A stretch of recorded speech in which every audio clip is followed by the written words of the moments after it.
Ele vive, posso crer no amanhã, porque Ele vive, tempo não há, mas eu bem sei que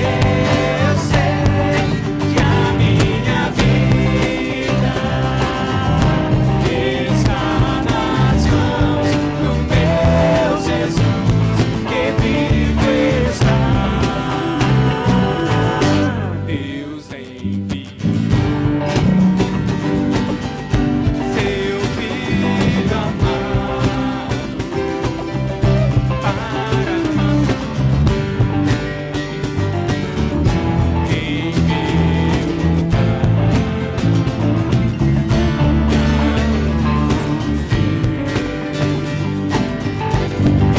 Meus pecados, mas ressurgiu e vivo com o Pai está, porque Ele vive, posso crer no amanhã, porque Ele vive, tempo não há, mas eu bem sei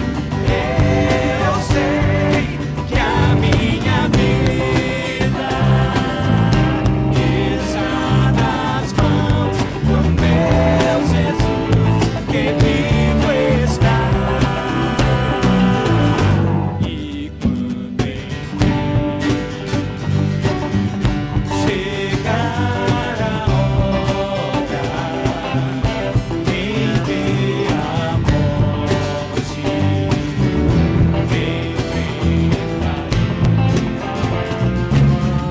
sem terei vitória, terei agora do meu Jesus, que vivo está, porque Ele vive, posso crer no amanhã, porque Ele vive, tempo não há, mas eu bem sei que a minha vida está nas mãos do meu Jesus, que vivo está. Mais uma vez, porque Ele vive, posso crer no amanhã, porque Ele vive, tempo não há, mas eu bem sei que a minha vida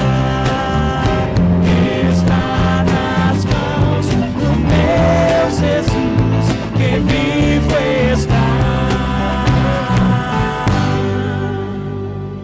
Aleluia, glória a Deus. Olá, que a graça e a paz do nosso Senhor Jesus esteja com você e com a sua casa, com tudo que é seu. Nós estamos em mais uma quarta-feira de estudo bíblico da Palavra de Deus, e nós queremos, neste momento, convidar você que está reunido em casa, que está no isolamento social, para que nesta hora e a partir de agora, passemos a meditar no texto bíblico da Palavra de Deus por um tempo. E já louvamos ao Senhor. Agora nós queremos então entrar no estudo bíblico da Palavra de Deus.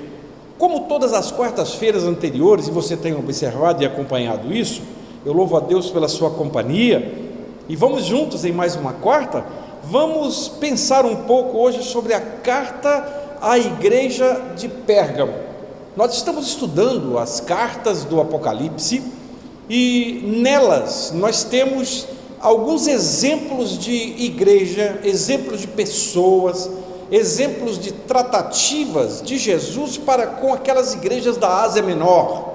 Isso nos edifica muito, porque aprendemos com os acertos, também aprendemos com os erros, e esses estudos vêm trazer para todos nós uma edificação muito grande na presença do nosso Deus. Então, se você está, e certamente está, com a sua Bíblia nas mãos, seja ela física ou seja ela virtual, sintonize, abra comigo agora naquilo que escreveu João na revelação do Apocalipse, capítulo 2, versículos de 12 até o de número 17. Apocalipse, capítulo 2, versículos 12 a 17. Vamos ler o texto? E ao anjo da igreja que está em Pérgamo, escreve: isto diz aquele que tem a espada aguda de 2 fios: eu sei as tuas obras, e onde habitas, que é onde está o trono de Satanás, e retens o meu nome, e não negaste a minha fé, ainda nos dias de Antipas, minha fiel testemunha, o qual foi morto entre vós, onde Satanás habita. Mas uma das poucas de coisas tenho contra ti, porque tens lá os que seguem a doutrina de Balaão, o qual ensinava a Balaque a lançar tropeços diante dos filhos de Deus, para que comessem dos sacrifícios da idolatria e se prostituíssem. Assim tens também os que seguem a doutrina dos nicolaítas, o que eu aborreço. Arrepende-te, pois quando não em breve virei a ti, e contra eles batalharei com a espada da minha boca. Quem tem ouvidos, ouça o que o Espírito diz às igrejas. Ao que vencer, darei eu a comer do maná escondido, e dar-lhe-ei uma pedra branca, e na pedra um novo nome escrito, o qual ninguém conhece senão aquele que o recebe. Oremos. Senhor, é no seu nome que nós estamos aqui, e reunimos agora enquanto igreja, mesmo de forma descentralizada, nos lares. Nós pedimos a sua direção, pedimos que o Senhor esteja pelo teu Espírito Santo iluminando as nossas mentes, para que possamos compreender os mistérios da tua palavra. Oramos por essa família que nos acolhe agora de forma virtual, e nos sentimos irmanados agora em casa, pois estamos na comunhão dos santos, aguardando a volta do Senhor Jesus. Instrua-nos, ó Deus, assim oramos, em seu nome, em nome de Jesus. Amém. Meus queridos, Pérgamo era uma pequena cidade que situava junto ao rio Caico, a cerca de 25 quilômetros do mar Egeu. Geograficamente, essa é a sua situação. Uma cidade da chamada Ásia Menor, no Antigo. Era um centro de várias religiões, e lá possuía grandes templos, entre os quais o templo de Esculápio, que era o deus da cura, e o distintivo dele, o que representava essa divindade, era uma serpente. Olha, de repente isso te remete lá ao Éden, lembra que a serpente fazia a representação de Satanás? Então, naquela cidade também tinha um suntuoso templo de adoração ao imperador romano, porque eles, os imperadores do Império Romano, incorporavam também a figura de deuses.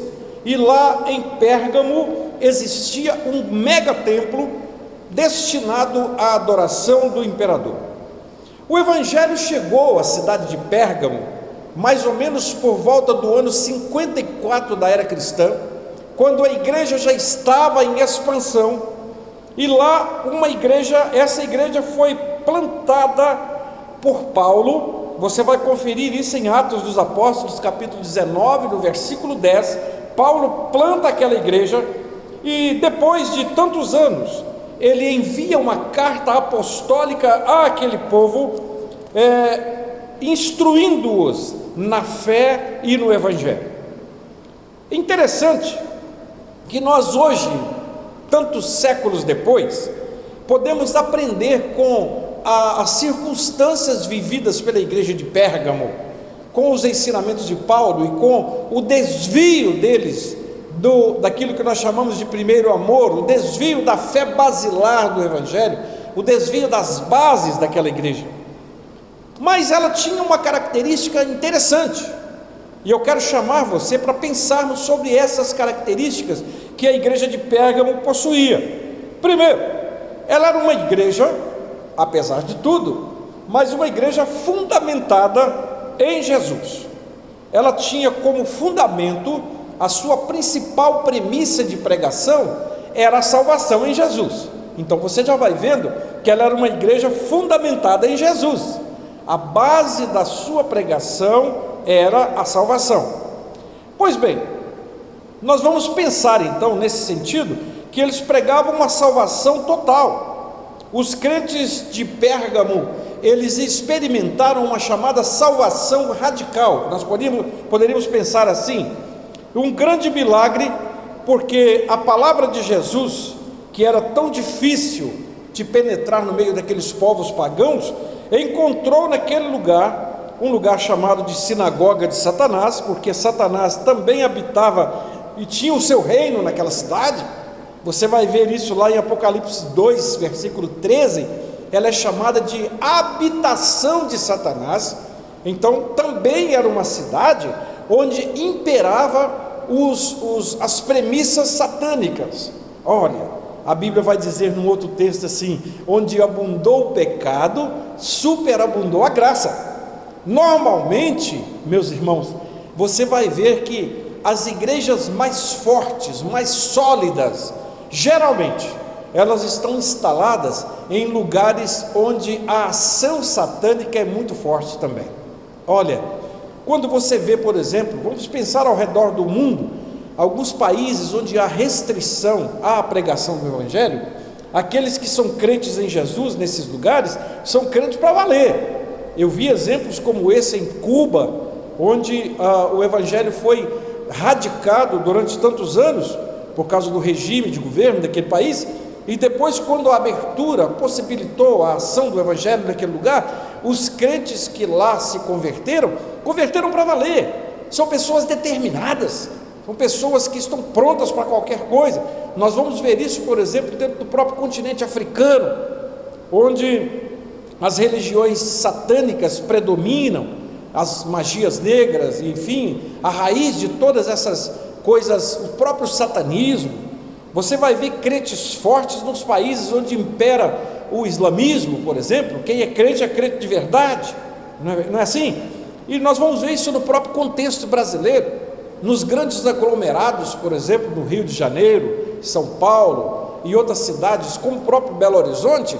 Nós vamos ver que, às vezes, dentro dos aglomerados, onde acontece tanta coisa, sabe, tanta gente boa, tanta gente do bem que reside nesses lugares, mas acontece muita coisa também escabrosas. Às vezes, dentro desses aglomerados, existem igrejas extremamente fortes, são pessoas determinadas, pessoas de oração, pessoas convertidas de verdade. Assim era a igreja de Pérgamo. Pérgamo era chamada de habitação de Satanás, mas lá tinha uma igreja compromissada com o Evangelho e pregando a salvação em Jesus Cristo. Olha, os crentes, pelo poder do Evangelho, eles têm a sua vida completamente transformada. A luz propaga no meio das trevas e dissipa as trevas. Olha que coisa interessante. E o Evangelho de Jesus é essa luz. E ele vai dizer: eu sou a luz do mundo, e quem me segue não andará em trevas. Mas lá em Pérgamo era uma cidade repleta de ídolos pagãos, e aquele povo que convertia a Jesus, eles eram libertos dos ídolos.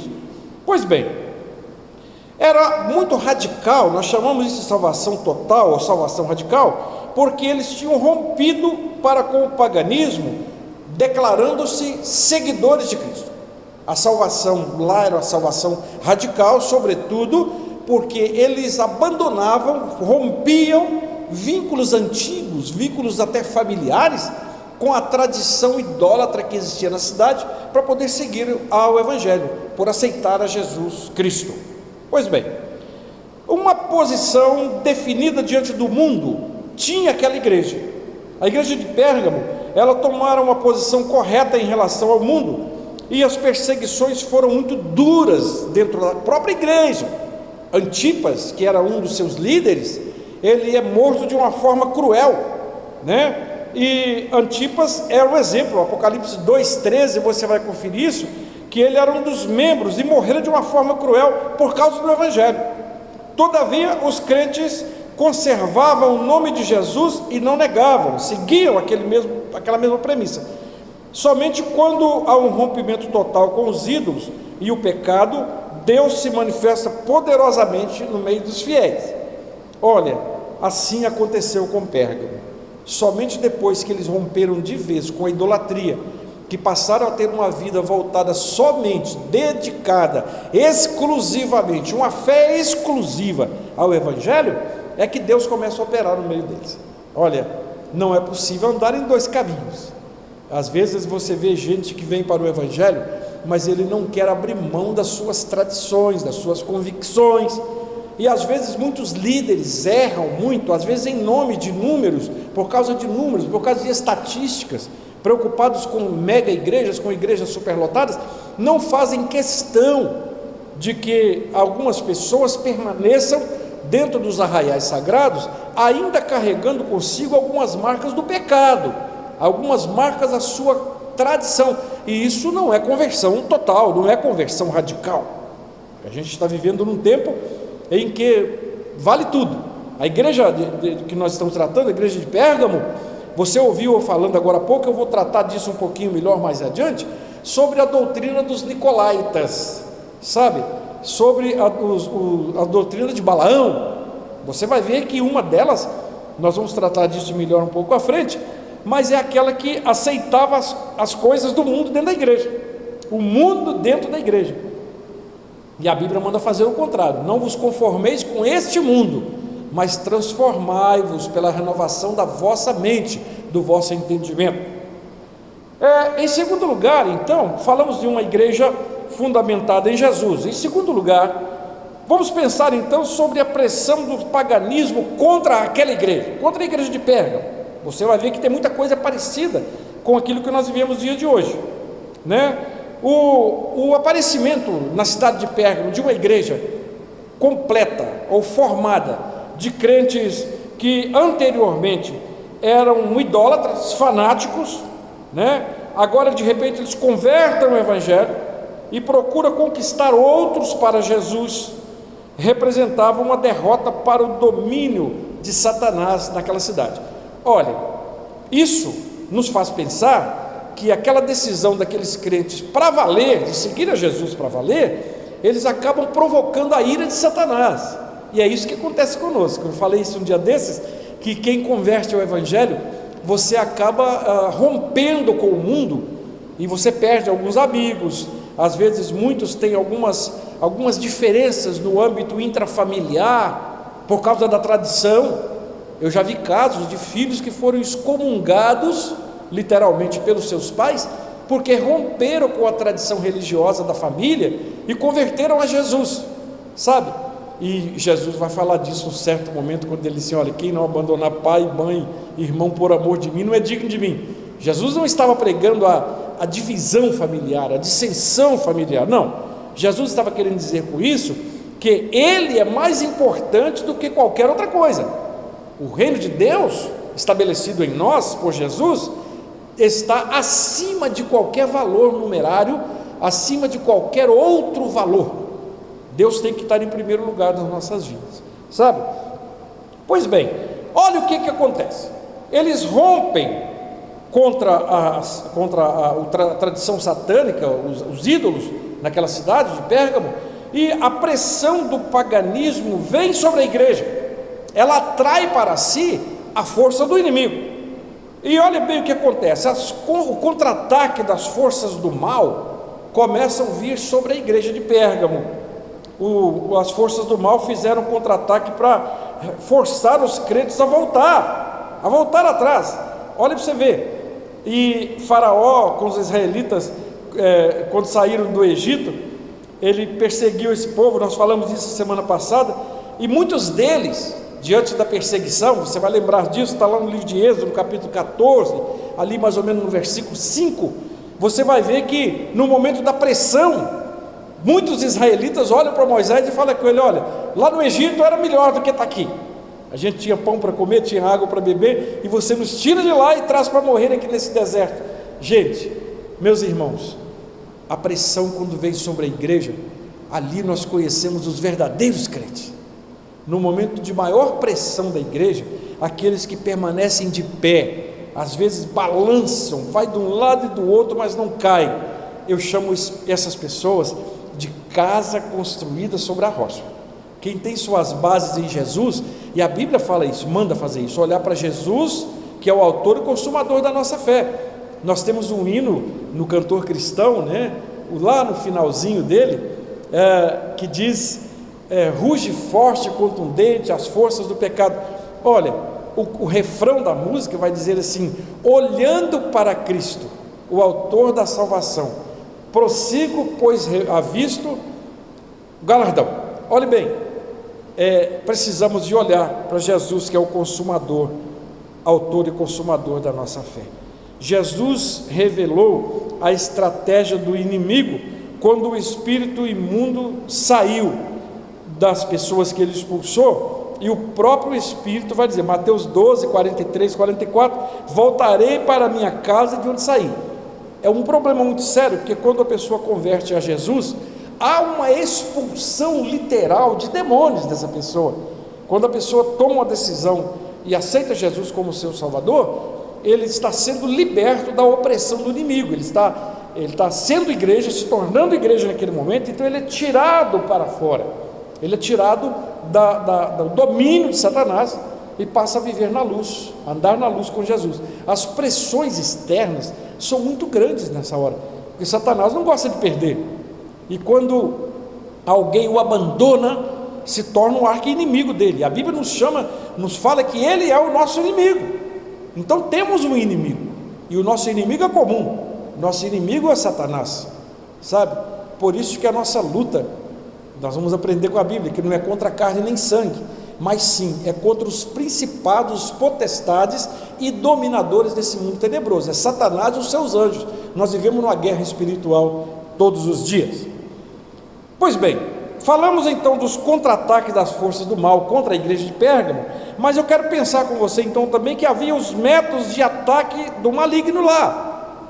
A igreja de Pérgamo, ela sofria os ataques, um ataque orquestrado pelo inimigo, sabe? Os métodos usados pelo inimigo contra a igreja de Pérgamo são os mesmos de sempre, né? Vamos lá. Primeiro lugar, qual que é a primeira arma que ele usa?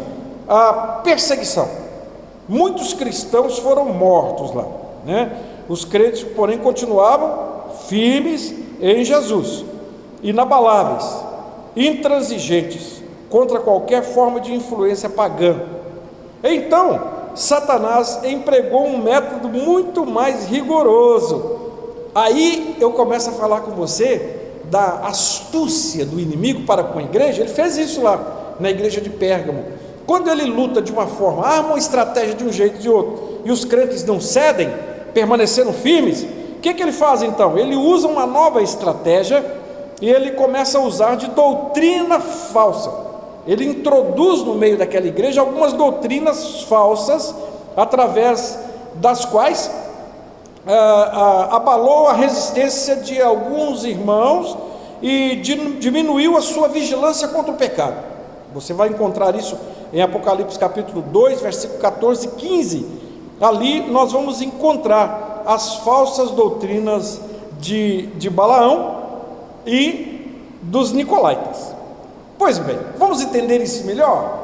As doutrinas de Balaão e dos Nicolaítas é o terceiro ponto então que eu quero abordar com você nesse estudo. O que acontecia no meio da igreja de Pérgamo? Primeiro, ele persegue os crentes que tinham deixado o paganismo, eles resistiram. Como Satanás viu que ele não tinha surtido efeito, nos seus ataques contra a igreja, ele então usa de uma nova estratégia, que é lançar no meio daquele povo uma semente contrária aos princípios cristãos, que eram as doutrinas de Balaão e as doutrinas dos nicolaítas. O que era então a doutrina de Balaão? Era uma doutrina perigosa, pois ensinava que a comunhão e o relacionamento com os pagãos não fazia mal nenhum, insinuando inclusive que a maneira de viver do homem não desfaz o conserto de Deus. Olha, este ensino eliminava a linha divisória entre a igreja e o paganismo, tornava-se tudo comum. Isso era um problema e continua sendo um problema.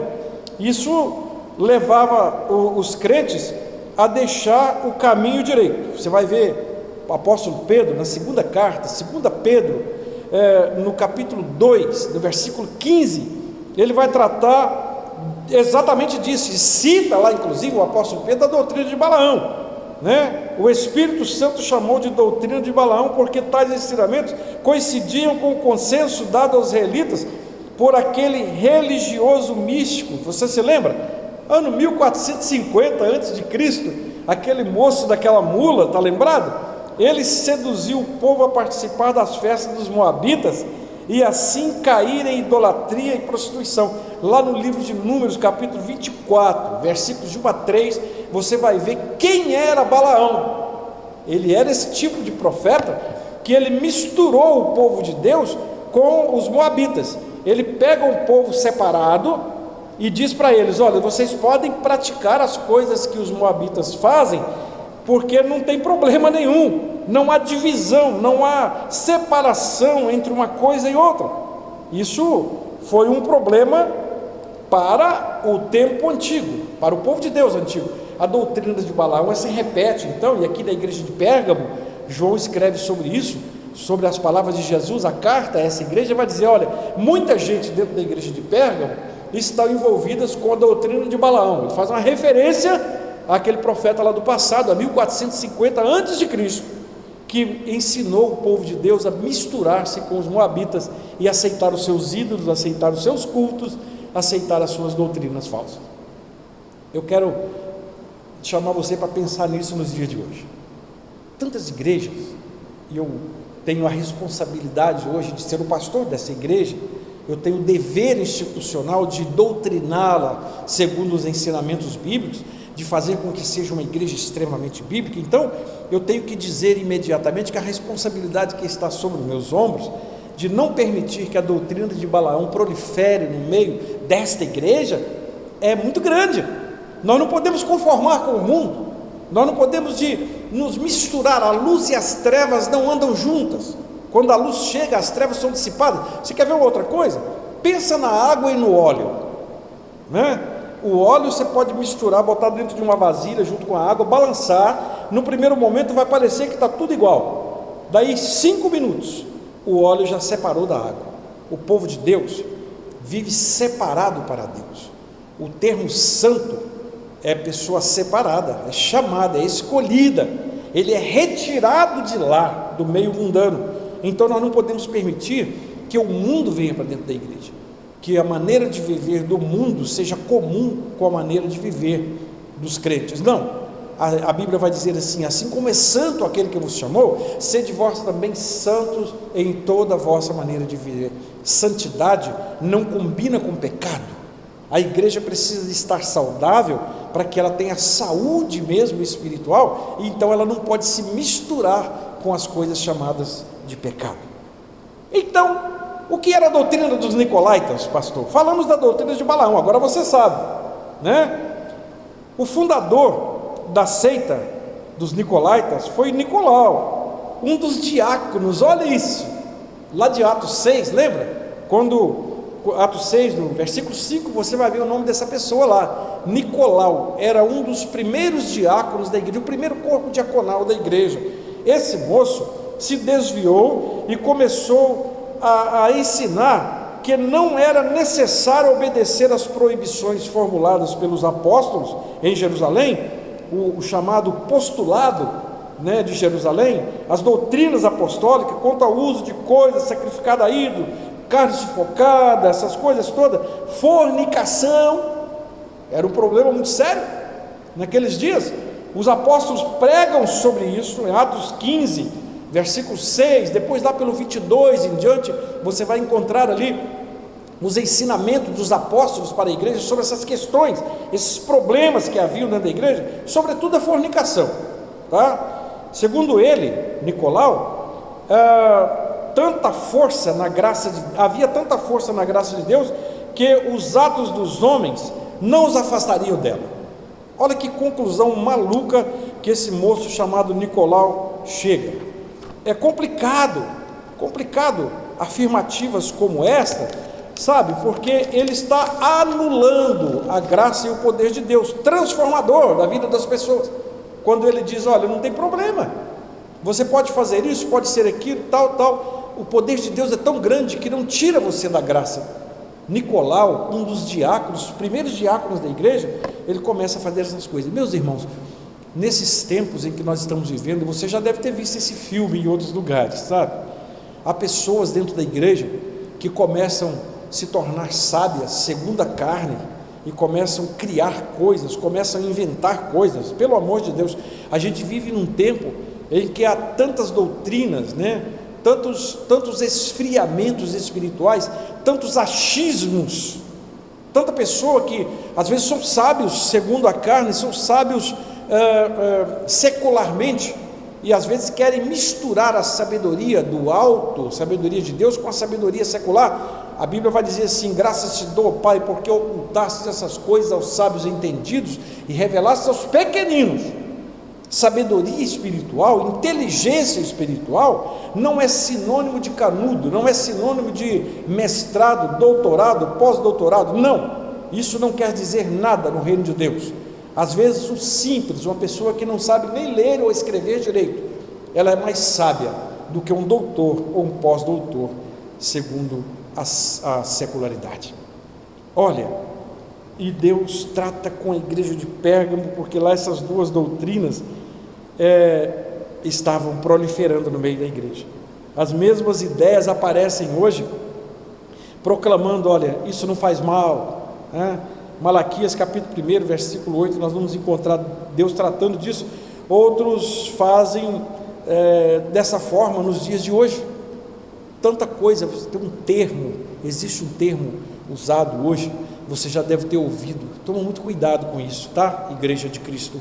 Quando alguém fala assim: isso não tem nada a ver, sabe? Isso é princípio doutrinário dos nicolaítas, de Balaão também, sabe? Há que separar as coisas, sim. As coisas de Deus são de Deus, as coisas do mundo são do mundo. A igreja de Cristo, ela vive para Cristo.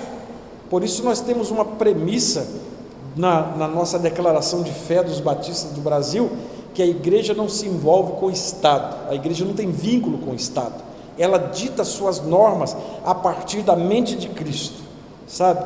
Nós cumprimos as leis, precisamos cumprir as leis, mas quando o assunto é doutrina bíblica, ensinamento bíblico espiritual, o assunto é espiritual, a nossa Constituição se chama Bíblia Sagrada, ela está acima de qualquer coisa.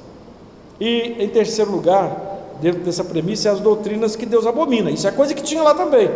Jesus disse que aborreceria tais doutrinas. Você vai ler isso aí no versículo 6, a partir do versículo 6 do capítulo 2 de Apocalipse, né? Doutrinas que Deus abomina.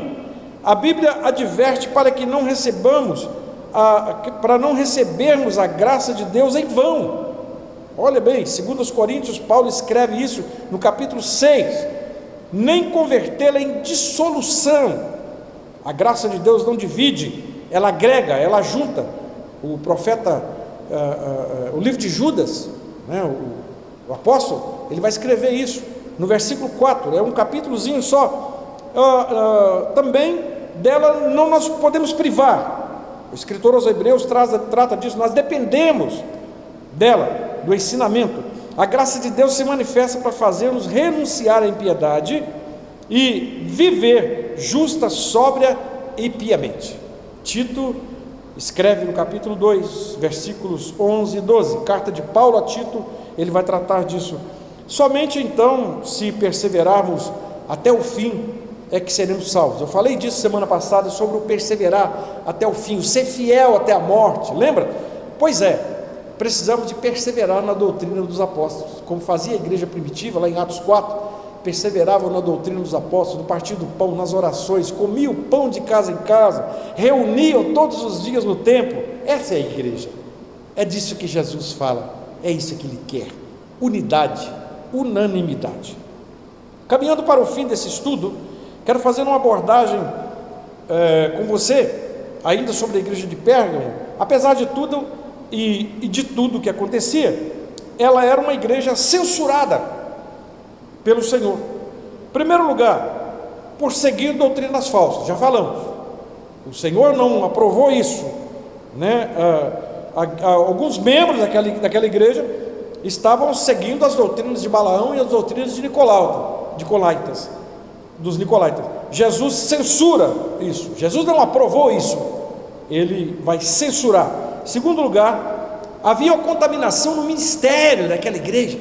Meu Deus, não era só o povo, mas a liderança, o ministério também estava contaminado, né?